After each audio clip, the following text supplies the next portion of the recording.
Hello বন্ধুরা, তোমরা কেমন আছো সবাই? দেখো আজকে রান্না নিয়ে এসেছি। আজকে লোটে মাছ করছি।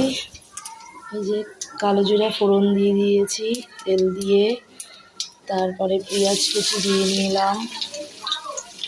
পেঁয়াজগুলো একটু লাল করে ভেজে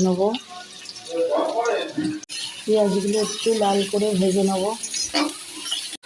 একটু লবণ দিয়ে নিলাম, তারপর একটু হলুদ দিয়ে নিলাম। এই একটু ভাজা ভাজা করছি। লোটে মাছটা আমি কেটেছি।